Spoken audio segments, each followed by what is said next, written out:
Bună, dragii mei! Bine v-am găsit la un nou tutorial, la un nou video, un tutorial. Mai am până fac, încă nu am descoperit cum să face, să fac în așa fel încât să iau jocuri, să pun jocuri pe telefon. Dar probabil ori de astăzi o să se remedieze problema cel sigur de mâine.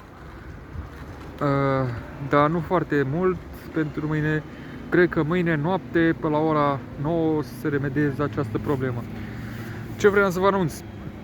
M-am tuns și cred că bine am făcut, pentru că aveam play-ul prea mare.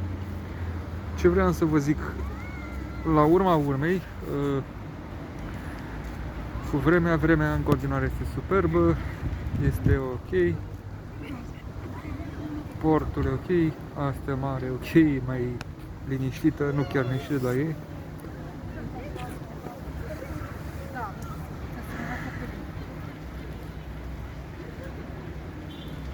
La cât mă gândeam să fie agitată, că am suflat puțin dinspre est, dar nu nimic. Ce vreau să vă anunț, vlog nu voi face astăzi deloc, ba chiar deloc, nici mâine. Abia de luni s-ar putea să-mi iau selfie stick-ul, pentru că astăzi nu știu dacă îmi intră nu știu dacă îmi intră bursa astăzi. S-ar putea să-mi intre de luni, dacă nu astăzi. Și sunt așa între, oscilez, ca și cum fac vlog sau nu fac. Nu fac vlog pentru că nu am selfie stick. Mi s-a rupt selfie stick-ul și caut altul, dar nu prea găsesc altele. Aș căuta altele, am găsit unele pe la Oșan, zic că ca lumea, dar contează și banul din buzunar. Adică sper să am bani de luni să iau acel selfie stick, să mă distrez. Ideea este că nu știu cum o să fac să iau, nu știu, trebuie să există o variantă care de ce n-a venit până acum bursa,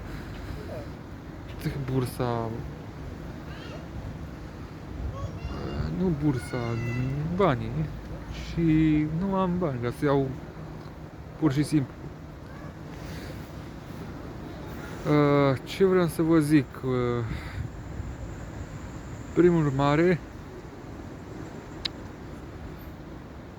selfie stick-ul costă, sunt unele foarte scumpe. Deci, bineînțeles, aș vrea să iau unul puțin mai scump, să văd cum e. Sunt o grămadă de feluri de selfie stick-uri. Am găsit una pe la 30 de lei, 40 de lei. Eu acum o să încerc norocul să mă duc până la Oșan să văd, poate găsesc de la 30 de lei. Deși nu cred. Pentru că selfie stick-urile se găsesc destul de greu pentru, ca preț, la 30 de lei, 31 de lei, fix ce am eu, ce bani am eu. Așa.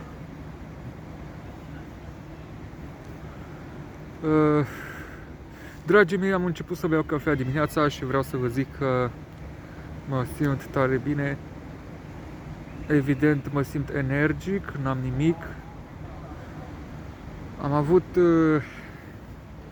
azi dimineața, de fapt de seara, am băut un cappuccino la expresor, am un expresor acasă și am băut un cappuccino, și am făcut astăzi o cafea la ibric și, bineînțeles, mi-am pus zahăr în cană la mine și restul să bea, cine poate amar sau acolo.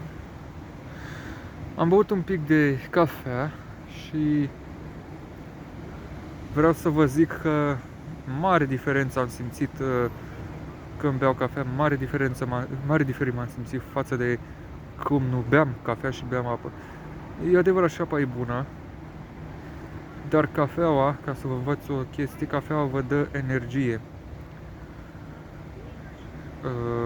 Este posibil ca de astăzi să mă duc la selfie stick, sau iau selfie stick-ul, poate am găsesc unul la 50 de lei, nu mint, la 30 de lei. Ei, dacă găsesc una măcar la 30 de lei, este ok, măcar așa pentru mine.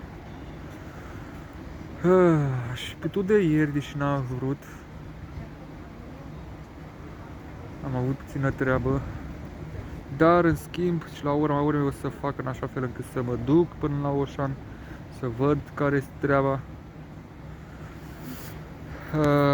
Să-mi iau un selfie stick ca lumea.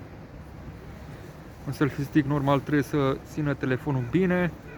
Un selfie stick normal trebuie să țină telefonul bine, să nu se curbeze acest telefon, acest băț, pentru că dacă se curbează acest băț înseamnă că nu sunt bune. Da, și nu prea o să găsesc, o să fac tot posibilul să merg acum, la ora, câte acum ceasul, imediat, 2 minute, e 40, e 4 fără 20, cam de la ora 5, să zic așa, o să mă duc ușor către 5, ca să iau 5 și după mă duc la Oșan să văd care este șmecheria. Dacă și dacă nu găsesc, normal că nu cred că o să fie foarte bine, deoarece o trebuie să iau mâine. Da, cam asta e cu videoul din această zi. Nu uitați să dați 3 like-uri. Unde 3 like-uri și să vă abonați. Pa, pa!